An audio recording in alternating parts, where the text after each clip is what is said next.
Hi guys, welcome to chapter 10, Parametric Equations and Polar Coordinates. We are going to start in 10.1, Curves Defined by Parametric Equations. Parametric equations are a set of equations that express quantities as explicit functions of a number of independent variables. These independent variables are known as parameters. For the sake of this introduction, we're just going to have one parameter and we're going to call that parameter t for now. So for example, x equals the sine of 2t, y equals the cosine of 2t, and t is going to range from 0 to pi. We're still going to plot these in our xy plane. You will still see x, you will still see y, but t is sort of what we call like a hidden variable. We don't see it, but it is going to provide us some information on the graph. Right, we'll talk about that in a minute. Curves and surfaces obtained from these parametric equations are known as parametric curves or parametric surfaces, respectively. So let's look at an example. Let's look more closely at this example. If x is equal to, make sure it's focused, there we go. If x is equal to the sine of 2t and y equals the cosine of 2t, well, we can make a table of values. We can't make a complete table of values because there's infinitely many points between 0 and pi, but I've just picked some common angles that we could look at to determine the output. So if t is 0, we got the sine of 0 and the cosine of 0. So the sine of 0 is 0, cosine of 0 is 1. If t is pi over 6, now be careful, it's 2 times pi over 6. We're really taking the sine of pi over 3. And the sine of pi over 3 is the square root of 3 over 2. You should know this. We should obtain exact values whenever possible. When we put pi over 6 into the second equation, we get the cosine of pi over 6, which is also the square root of 3 over 2. All right, at pi over 4, we stick pi over 4, we get 2 times pi over 4, which is pi over 2. The sine of pi over 2 is 1. And the cosine of pi, just plain old pi over 4, is the square root of 2 over 2. So we continue this way. If we remember, we're multiplying t by 2 before we put it in into the sine. So the sine, it would be the sine of 2 times pi over 3, or 2 pi over 3, which is also the square root of 3 over 2. And the cosine of pi over 3 is 1/2. So I'm going to just fill out this table for you. 2 pi over 3 would be 4 pi over 3. That's negative square root of 3 over 2. And this would be negative 1/2 because the cosine is negative in the second quadrant. By multiplying this angle by 2, it brings it into the third quadrant. 3 pi over 4 would give me 6 pi over 4, or 3 pi over 2. That's negative 1.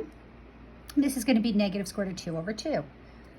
This is going, the output, if we put 5 pi over 6, we're going to get 10 pi over 6, which is 5 pi over 3, square root of 3 over 2. And this will be negative square root of 3 over 2 also, and 0, negative 1. So I was fortunate enough to be able to graph this on Desmos. It's a lot easier than graphing it by hand. And this is what the graph of these parametric equations look like as t ranges from 0 to 1. So notice it doesn't give me a function as an explicit function as we know it because it fails the vertical line test, but this is a different type of function. And we can see that there's a kind of cool graph that comes from it. Now, the idea behind parametric equations is that there's more going on in this graph based on these equations and these points than just the picture that we see.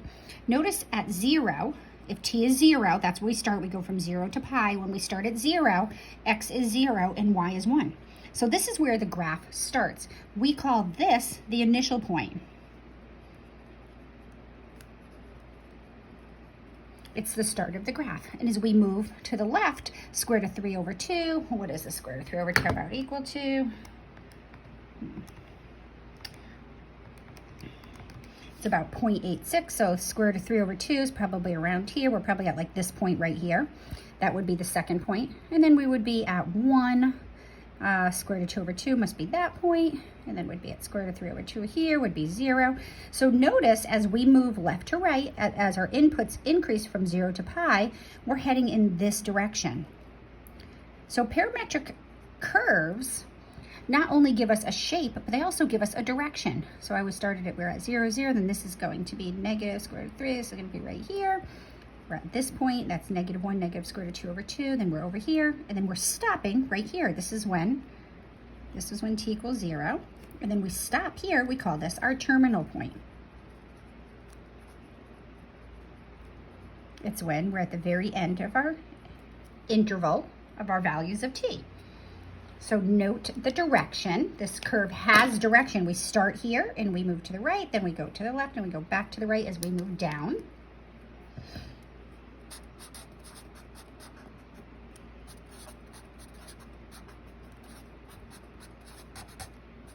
So typically when we graph parametric curves, we do pay attention to the direction involved. So it's going to head this way. Whoops, I stopped drawing the arrows. It's going to head this way.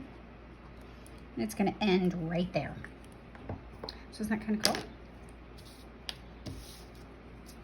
All right. Well, what happens if we don't have restrictions on t? Let's suppose we continue this. So this is the same graph as this. So this would be, so here, notice no restrictions on t.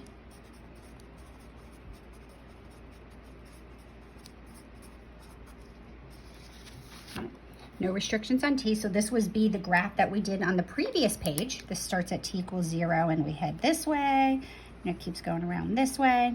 So what happens if we go beyond pi?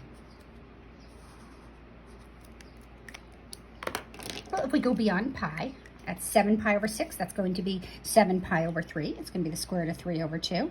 And this output will be negative square root of 3 over 2. And we continue. This is 1, negative square root of 2 over 2. Square root of 3 over 2 at 4 pi over 3, which will be 8 pi over 3. This will be cosine of 4 pi over 3 is negative 1/2. And then at 3 pi over 2, it's going to be the sine of 3 pi, which is 0, and the cosine of 3 pi over 2, which is also 0. All right, we're going to continue on this way, negative square root of 3 over 2. It's going to be 1/2. 7 pi over 2, we're back at negative 1. The sine of 7 pi over 2 is negative 1, and this was 1. Square root of 2 over 2. Right, and we're going to go all the way till we go all the way to 2 pi. And this is going to be square root of 3 over 2. This will be 0, and this will be 1. So what's going to happen is that this is going to continue if we continue to plot these points. So here we're at t equals 0.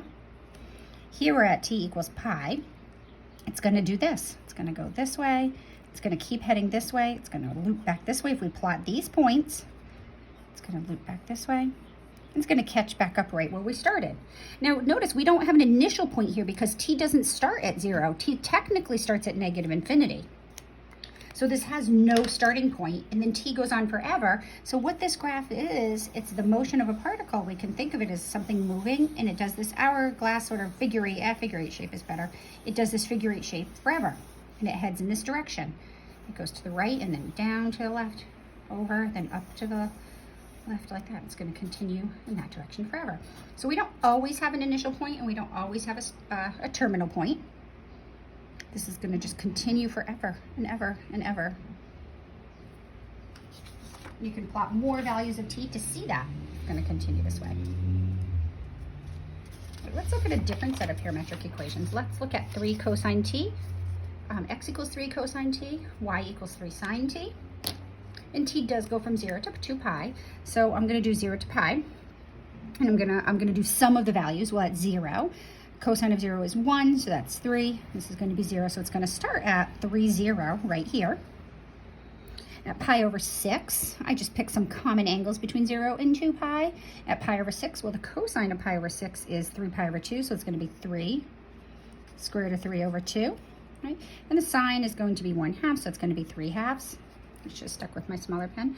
This one's going to be 3/2 this time, and this one's going to be 3 square root of 3 over 2. This cosine of pi over 2 is 0, so x is going to be 0 when t is pi over 2, and the y coordinate is going to be 3. Right? And I'm going to let you fill in the rest of these, and keep going. You can do 5 pi over 6, you can do 7 pi over 6, and you can keep going all the way to 2 pi to do fill in. And how is this going to behave? Well, we go from here. 3 pi, and I'm going to go 0, 3. What's going on here? What's 3 square root of 3 over 2 to 1.5? Well, let's see. 3 square root of 3 divided by 2. So that's about 2.5. So we're going to go over 2.5 and up 1.5. So it's going to be about right here. Right? And then we're going to go 1.5 and up to here. So we're going from 0. So this is my initial point because we are starting here because t starts at 0. So we do have an initial point. when t equals 0, and the point is 3, 0. And it's going to head in this direction, like this. And it's going to go down. And it's going to do this when we come back around. And the direction is counterclockwise. And this, in fact, if we go from 0 to 2 pi, if we put 2 pi in here, we're going to be right back where we started, is when we got the value for 0, because the cosine of 2 pi is 1 times 3 is 3. The sine of 2 pi is 0, so we're going to be right back where we started here. So this is going to be our initial point, and it's going to be our terminal point. So in this case, it ends where it starts. So this is also our terminal point.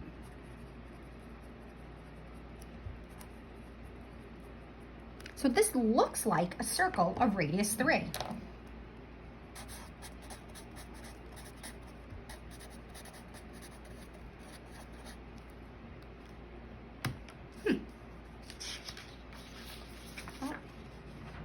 Take note.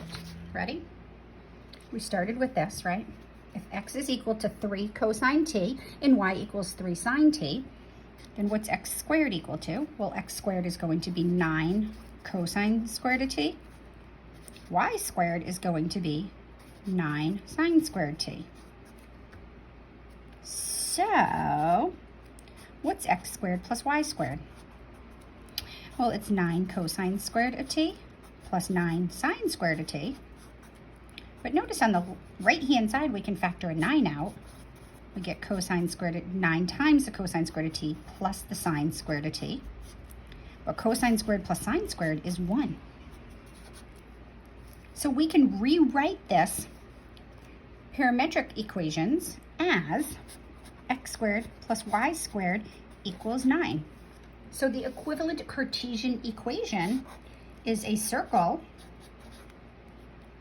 with center 0, 0 and radius 3. And that's what it looked like from our graph. So why bother with the parametric curves? Well, the parametric curves gives us a little more information. If this is describing, like I said, the motion of a particle or how something behaves, it's traveling around this circle. We know that it's starting here based on the restrictions on the parameter. It's starting here and it's traveling counterclockwise. If we switch these up, it could change the direction. If we switch the sine and the cosine, it could possibly change the direction. If we change the coefficient out front, it would change the width.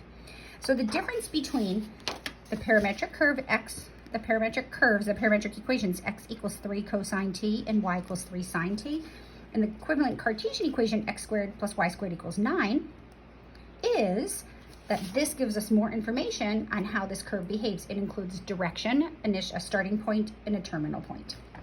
All right, so for fun, let's put this in our calculator. You have the opportunity or the option to put this in your calculator. What you have to do is if you go to y equals, it's automatic, or let me see, let's go to mode. If you go to mode, you're automatically in function mode, typically. If you go 4 down, you're in FUNC, so that's function mode. So when you do y equals, it's expecting you to put in y as a function of x. It's looking for an explicit function. This is definitely not an explicit function. It's a set of parametric equations. So if you go back to your mode and go down to number 4 and go over 1 to PAR, you're going to tell your calculator to graph this parametric curve. So you're going to hit parametric, and then you're going to go back to y equals. And look, things are a little bit different. Whoops, that should be cleared. It says x1 and y1. So x is equal to 3 cosine, and then you're going to still use your variable button right below the mode. And when you hit it this time, instead of an x appearing, a t does.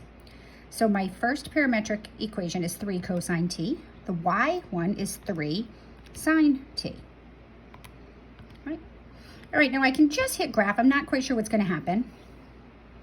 So there we go. Oh, it did make my complete circle. All right, and look, it's still thinking, it's still thinking, it's still thinking. So my guess is it's still going round and round and round.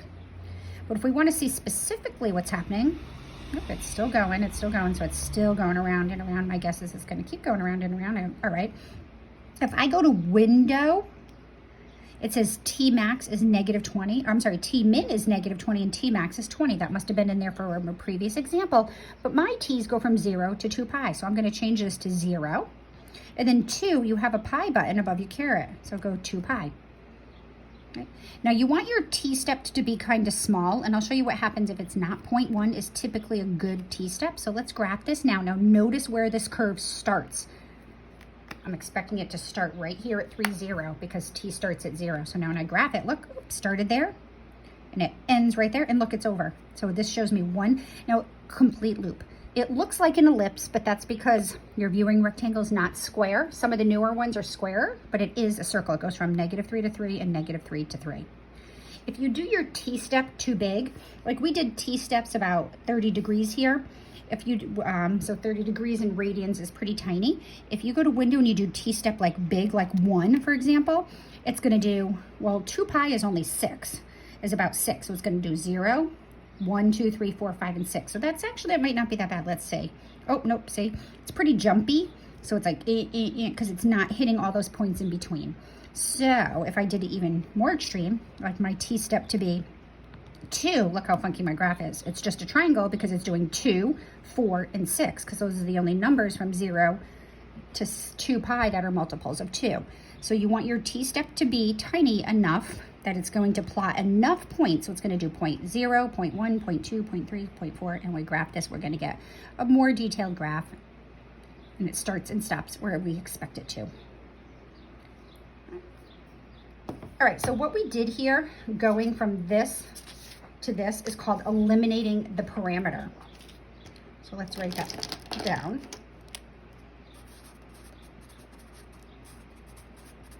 Going from x is equal to 3 cosine of t, y equals 3 sine t, to x squared plus y squared equals 9 is called eliminating the parameter.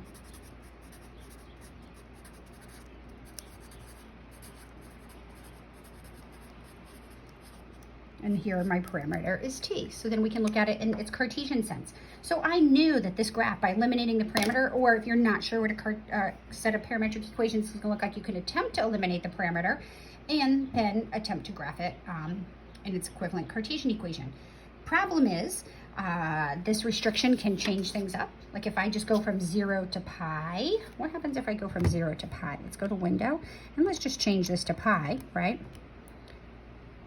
It's only the semicircle. So if I change it from 0 to pi, it's only going to give me the upper half. But if I look at the Cartesian equation, it's assuming that it's going to do the entire circle. So it's really super important that you connect the two and look at the parameter, and if there's any restrictions on it, that you look where it starts and look where it stops. Right. So let's look at this. Let's look at x equals 2t plus 4. Y equals 2t plus 1, and t is going to range from -2 to 6. We're going to eliminate the parameter and describe the resulting graph. All right, so let's see. I'm going to do, how can we do this? Perhaps my guess is that I'm going to solve for t. Yeah, let's solve for t and plug one into the other. So I'm going to start here. X is equal to, sorry, I didn't mean to do that. X is equal to, I'm thinking ahead. X is equal to the square root of 2t plus 4. All right, so now let's square both sides. I'll just go over that to cover my mistake. If I square both sides, right, then isn't it true that x squared equals 2t plus 4? So x squared minus 4 all over 2 equals t. So then I'm now going to stick that into the other equation. I'm going to put that in for this t right here. I get y equals 2 times x squared minus 4 all over 2. And then I'm just going to add 1 because I replaced this. This was t, and I replaced that. So look, this turns out to be kind of nice. Y equals x squared minus 4 plus 1, or y equals x squared minus 3. So we know what the graph of x squared minus 3 looks like. At 0, we're going to be at -3. We're going to be down here, right? So 1, 2, 3. It's going to be here at, crosses the x-axis at the square root of 3 and negative square root of 3. So at about right here, it's going to cross, and about right here, it's going to cross. If x is 2, we're at 1. -2, we're also at 1. If x is at 3, we're at 6. So 3, we're right up here at 6. So this is just the graph of a parabola, right? But This is not, the graph of this is similar to this, but it's not exactly that. So we need a little bit more information. We need to play around with this a little bit. When we create a table of values to graph the equivalent parametric equations, we're going to have 3 columns because t is going to range from -2 to 6. So we're going to start at -2 and find the point that corresponds to t equals -2. So if t is -2, we get 2 times -2, -4 plus 4 is 0, the square root of 0 is 0. We put -2 in here, I'm going to get -3. So this is going to give me my starting point. So this is going to start here. This is when t equals 0, and that's my initial point. All right, so let's keep going. I'm just going to do increments. I'm going to do -1. If t is -1, then we get the square root of 2 and -1. So that's going to probably be about right here. So I can see the direction in which we're moving. If t is 0, we get 2, 1. We're at the point 2, 1, which is right here. So I can see we're heading in this direction. And I'm going to go, let's go all the way. I'm just going to go up to 6 to see where that stops. If I put 6 in there, I get 12 plus 4 is 16. X is going to be 4, and this is going to be 13. So I'm not these points do not appear in my graph. I'm going to plot the ordered pair 4, 13. So at 4, I'm up here at 13, which is right here. And this is where it stops. So we don't use this part of the graph at all. So this is only a portion of the parabola. It's just the point. It goes from the point 0, -3 is my initial point. It stops at the point 4, 13, and that's my terminal point.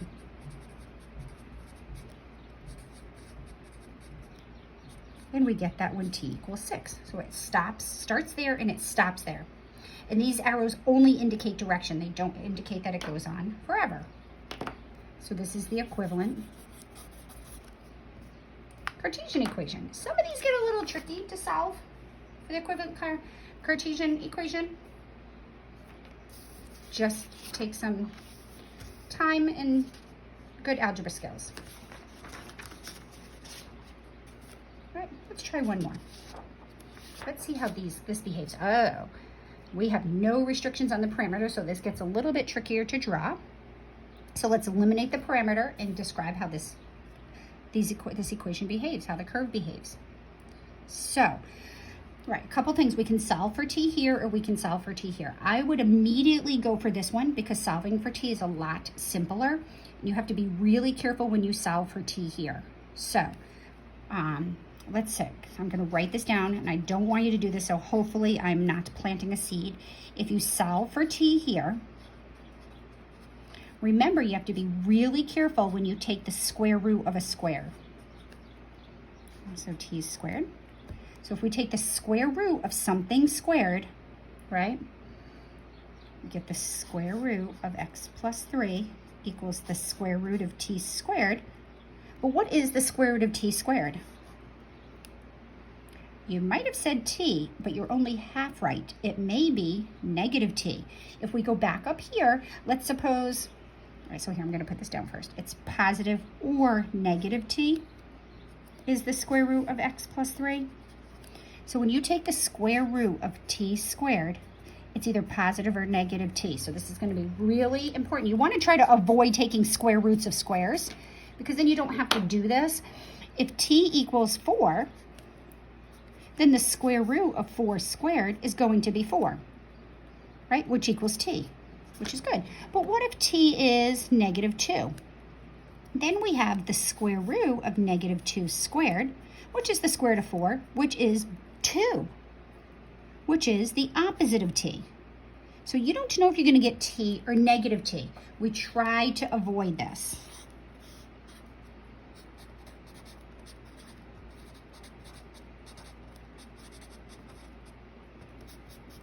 So instead, let's solve for t.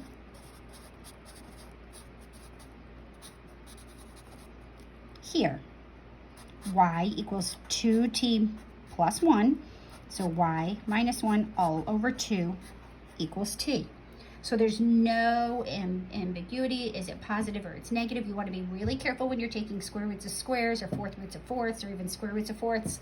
You want to be really super careful with inverse trig functions. So this is a better choice. Unless you plan on doing two separate equations, doing the positive and the negative.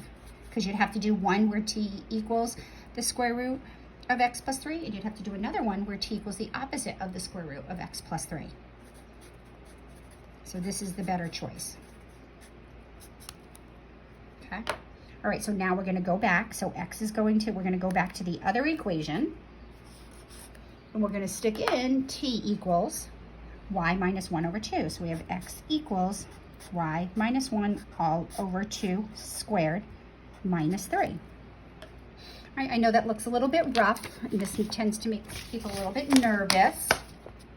If I do y minus 1 over 2 times y minus 1 over 2, what this is going to give me is, actually I'm just going to go right to the next page, hold on. Okay. So I'm going to go right to here.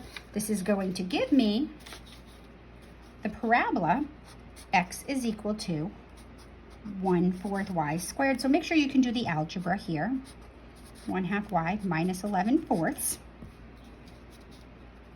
Right, and we talked about graphing this, where we could graph it in terms of x and we can rotate it. But this is just a sideways parabola. It opens up in the positive direction. There's great online programs. I highly suggest Desmos. So this is the graph of x equals 1/4 y squared minus 1/2 y minus 11/4. Okay, it looks like this. It's a sideways parabola. Like this, crosses the y-axis in two places, so that's what it looks like. But now remember, this started out as a parametric equations. This is a parametric curve, so we have to indicate where is this starting, where is this ending, and what is the direction. So we are going to take our time and we're going to create a table of values. So t, there were no restrictions on t. If you go back to our original equations, there was no restrictions on t. So t can be anything between negative infinity and infinity.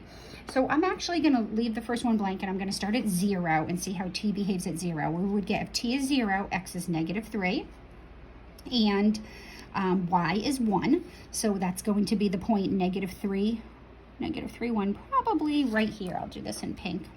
Now that's not where it starts. That's only telling me up when t is 0, the x coordinate's negative 3, and the y coordinate is 1. Just because that's the point we started with doesn't mean that's where the curve started. I'm just plotting a few points. At 1, if we put 1 into this set of equations, we get negative 2 and 3. So at 1, we're at negative 2, 3. So what I'm doing is I'm moving left to right on the number line, and I'm just getting an idea of how the direction in which this goes. If t is 2, x is 1, and y is 5. So if t is 2, we're going to jump over the y-axis. We're going to be right here. So it looks like it's heading in this direction, right? So let's just think logically about that. As t increases, x is going to increase. So keep that in mind. As t goes to the right on the number line, x is going to go to the right on the number line. So I'm going to expect my x values to continue to increase. If t is 3, we got the x coordinate 6 and the y coordinate 7. So we're going to be out here, right? So it's going to continue in this direction. So I can imagine if I put in something really big, like t equals 100, y is going to be very big, and x and y are both going to be very big, and it's going to continue in this direction forever. So we have no terminal point. It's going to continue up to the right forever. But what happens down here? Do we ever hit down here? Well, let's do negative 1. What happens when t is negative 1? Well, my x value is going to be negative 2. My y value is going to be negative 1. So negative 2, negative 1 is going to be here.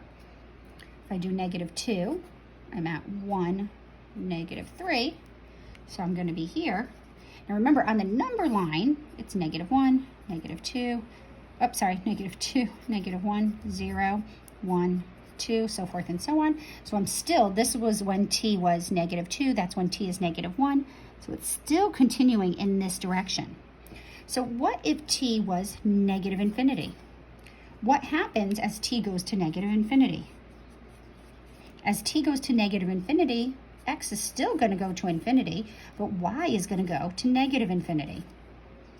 So x is going to get really big, so I know that it's going to keep going this way. But it really, when x is negative, so it's starting at infinity, negative infinity, way down here. So it travels to the left, until it hits the vertex and then makes a U and turns around. So the direction is what makes this different than the equation x equals 1/4 y squared minus 1/2 y minus 11/4. Without the given set of parametric equations, we wouldn't have any idea the direction where we traveled and where we started and where we ended. So we're technically starting at way down here in the very far bottom right-hand corner at infinity, negative infinity. And we're traveling, we're gonna hit this parabola, we're gonna make a U-turn, and we're gonna come up, and then we're gonna go up to infinity, infinity, forever. All right, so practice some of those, have fun, and zoom in with some questions.